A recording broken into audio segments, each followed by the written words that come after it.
ढोंगी बहू। प्रीति एक पढ़ी लिखी लड़की है जिसकी एक अच्छे घर में शादी हुई है। प्रीति का पति राहुल एक मल्टीनेशनल कंपनी का मैनेजर है जो आधे महीने विदेश में ही रहता और छोड़ जाता है अपने मम्मी पापा को प्रीति के भरोसे, जिसे इस देश को सुधारने की चुल ने परेशान कर रखा है। मम्मी पापा, कल एक डॉग वैक्सीनेशन का शिविर है तो मैं वहीं पूरा दिन रहूंगी। आप मेरे लिए खाना मत बनवाना। अरे बेटा प्रीति, वो बाई तो काम छोड़कर परसों ही जा चुकी। एक नई बाई देखनी पड़ेगी। माँ, आप तो जानती ही हो ना कि मैं कितना बिजी रहती हूँ। अगर कल मैं नहीं गई तो कुत्ते एडॉप्ट ही नहीं हो पाएंगे। देखिए, हम इंसान तो बोलकर अपनी तकलीफों को बता सकते हैं, लेकिन वो बेचारे, उन्हें हमारी ज्यादा जरूरत है मम्मी। अरे बोल के भी हम क्या हासिल कर पा रहे हैं। अब ठीक है बेटा, तू जा, मैं खाना बना लूंगी। ऐसा पहली बार नहीं हो रहा था। देश भर में जितने एनजीओज हैं, चाहे वो स्टूडेंट्स के अधिकार के लिए हो या गरीबों में खाना बांटने का काम हो, प्रीति सबसे जुड़ी हुई थी। रोज कहीं बाहर ही रहती थी, एक शिविर में नहीं तो दूसरे में, और छोड़ जाती थी अपने सास ससुर को उनके खुद के भरोसे। और जब कोई उसे कहे, अरे प्रीति, कभी तेरी सास का हाथ भी बटा दिया कर, तो उसका एक ही जवाब रहता था, देखो, हम लोगों को तो सब कुछ घर बैठे मिल जाता है। अगर आज मैं इस शिविर में नहीं गई तो पता नहीं कितने लोग सड़क पर आ जाएंगे। प्रीति को समझाना संभव ही नहीं था और ये बात उसके सास ससुर भी मान चुके थे। इसलिए सुबह सुबह सास ही किचन में खाना बनाने जाती है और देखती है कि घर में सब्जियां खत्म है।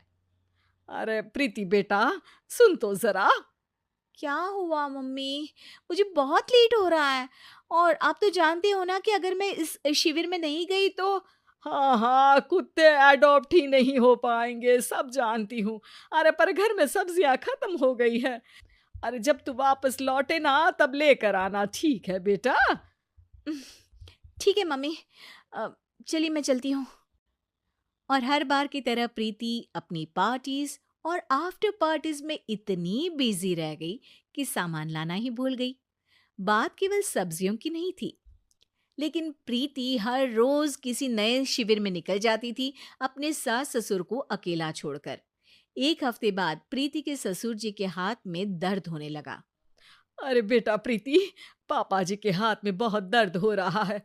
आज इनको डॉक्टर के पास लेकर जाना पड़ेगा। "अम, ठीक है माँ, आप हो आओ, मैं बाहर ही खा लूंगी। अरे बेटा, मैं कैसे ले जाऊं? ये काम तो हमेशा राहुल ही करता था और मुझे तो डर है कि कुछ ज्यादा बड़ी बीमारी ना हो जाए।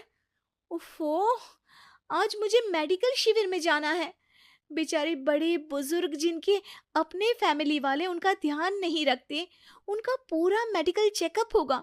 अगर मैं नहीं गई तो आप तो जानते ही हो, उनका चेकअप नहीं हो पाएगा और। हाँ बेटा, तू जा, मैं कुछ ना कुछ कर लूंगी।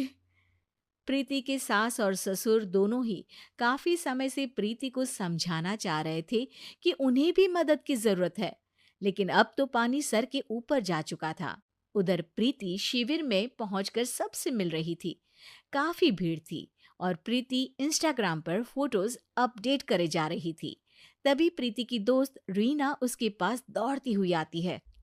अरे प्रीति, जल्दी चल। अरे क्यों, क्या हुआ? अरे तू अभी सवाल मत पूछ और चल मेरे साथ। प्रीति रीना के साथ जाती है तो देखती है कि गरीब बुजुर्गों की लाइन में प्रीति के सास ससुर भी खड़े हैं। प्रीति को समझ में नहीं आता कि ये क्या चल रहा है।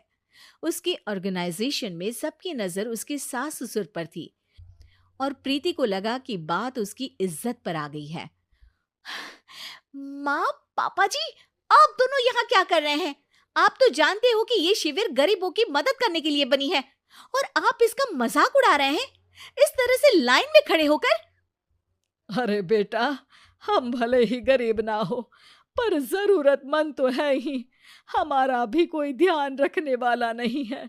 मेरे पति के हाथ में दर्द है, मैंने सुना कि ज़रूरतमंद बुजुर्गों का यहाँ फ्री में इलाज हो रहा है, इसीलिए चले आए। अ, नहीं, मतलब मैं तो प्रीति को समझ में आ गया था कि समाज को संभालने से पहले उसे अपना घर संभालना चाहिए और वो सर झुकाकर अपने सास ससुर से माफी मांगती है।